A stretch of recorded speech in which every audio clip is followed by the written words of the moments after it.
R.L. Stine. He is a huge name in the 1990s when his horror book series, Goosebumps, exploded in popularity and was read by every kid around the world, or so it seemed. Somehow, this former comedy writer, who once went by the pen name Jovial Bob Stine, found huge success when he tried his hand at horror, and kids couldn't get enough of it. Nothing lasts forever, though, and Stine's books eventually faded out of popularity, and Stine himself into obscurity, more or less. But R.L. Stine has been returning with new projects such as the TV show The Haunting Hour, and now a new comic series named Just Beyond. Anyway, one day I learned about Just Beyond when the first 3 issues had come out and the 4th was yet to arrive, and I decided to check it out.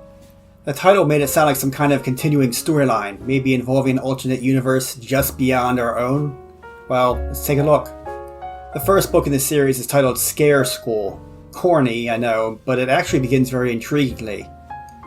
It has first-person narration to go with the action, and it follows a group of oddly dressed kids, Drake, Lita, and Buddy. Buddy is said to be not well liked by Drake and Lita, but wanted to come along. The kids are sneaking through his school, and they're very afraid of being seen. Why, we don't know. Buddy keeps insisting they go back, and they keep telling him off. Then they encounter some kind of cyborg animal called a drog. They even know what it's called, since they're already familiar with it, it seems. But they get saved by the bell as the school bell rings and all the kids pour into the hallway, all the normally dressed kids who soon notice this group and want to know more about them. They try to leave, but are spotted by a teacher who takes them to a school assembly given by a man named George P. Scare, who has glowing red eyes. They get disturbed by what's going on and leave the assembly to encounter the drog. After they fight the drog, Buddy reveals they are secretly sent by someone to capture Drake and Lita, and he paralyzes them. 2 guards then come out and bring the now paralyzed kids to a dimensional portal that sends them to... where, we'll find out later. The story now switches perspectives. This time it's following a different trio, Jess, Josh, and Marco, who are living more normal lives. We learn some basic facts about them. Marco is a friend of the family who visits a lot, and Jess and Josh have a pet dog that runs away a lot. That fact will become important later. These types of facts always are. Later, after school, Jess encounters the original trio of kids, Drake, Lita, and Buddy.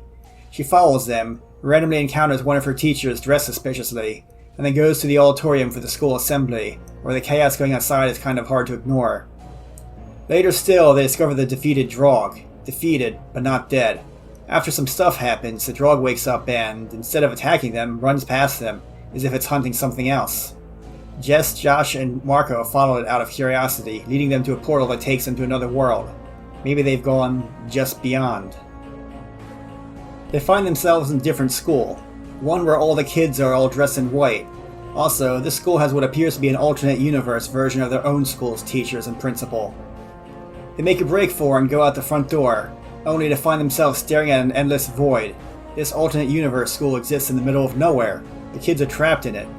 No wonder Drake and Lita wanted to escape so desperately. As they explore a bit more, Jess, Josh, and Marco discover to their surprise that the students at the school act like little kids. They're basically being taught kindergarten lessons despite being middle school age. Now I have to stop for a minute and say something. This makes no sense. If you look at uneducated adults, they don't act like little kids.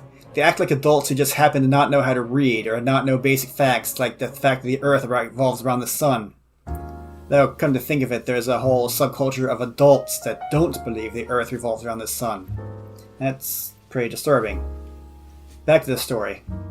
Buddy spots them, calls them invaders, and blows a whistle. The 3 run for it, heading towards the school basement, since that's where the portal to this world was located in their school, and are attacked by randomness, including a monster that eats Josh and Jess in one gulp, which means that, yes, we see them being squeezed inside his nasty-looking digestive tract, which I'm not going to show you.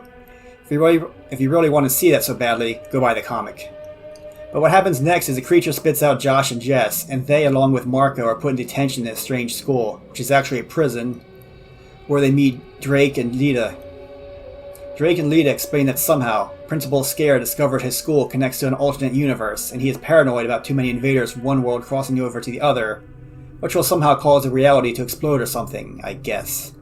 Also, Principal Scare treats everyone like little kids in order to keep them complacent and unable to fight back. Now that things are starting to get explained, this once intriguing story is starting to get very corny. And as I said before, uneducated people are not childlike. They not only will fight back, but frequently want to. Come to think of it, many criminals are poorly educated and end up turning to this crime for various reasons, often survival related.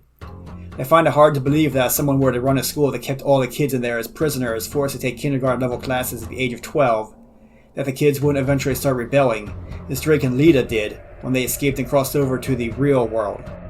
Anyway, the group comes up with a plan. Make a lot of noise to get a drog's attention, so it will attack them and hopefully break open a window so they can climb out. And they'll handle the drog by fighting it and defeating it. And somehow this works. Outside, there's nowhere to go but up, but since the school is floating in a white, empty void, they climb the school walls and head up. And are quickly surrounded. Lots of drogs and Principal Scare himself, who then tries to force the kids to jump out the window into the endless void, starting with Jess. But suddenly, something very implausible happens, as Josh and Jess's pet dog suddenly shows up. Remember how the dog was said to always escape from the house? Suddenly, that detail is important now. The appearance of a dog is apparently too much for this alternate reality to handle, as it suddenly shatters a page. In all this mess, Principal Scare lunges at Jess, who dodges out of the way, causing him to fall out the window and into the endless void. Reality stops breaking with the principal gone. The kids are safe, right? Unfortunately, being an R.L. Stine story, we gotta have a twist ending, and this one's awful. Are you ready for this?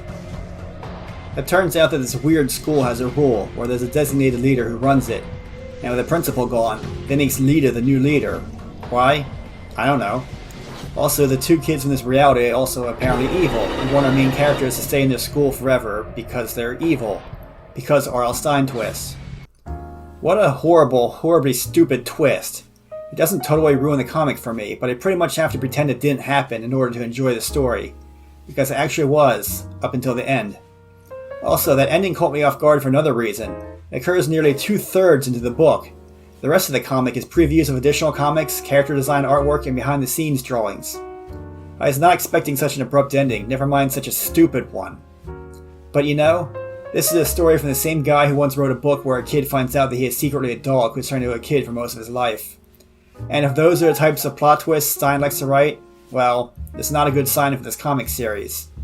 Because I'll be honest, I was getting invested in these characters and their adventure, and I was hoping this comic would be multiple issues of a continuing storyline.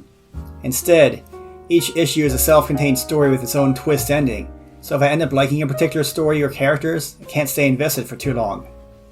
And the thing is, the title Just Beyond had me honestly thinking the comic series would be about an alternate universe in general, and that would either be multiple stories involving characters pulled into this alternate universe, or that would be a continuing storyline about characters that end up in it.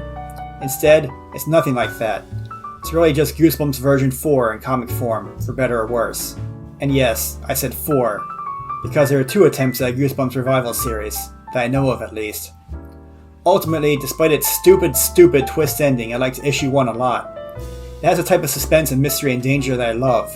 The school with some kind of weird supernatural or sci-fi conspiracy going on is just the sort of story I always liked.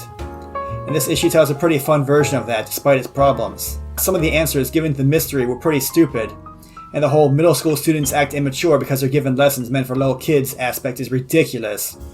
But I liked the story a lot when it was at its best.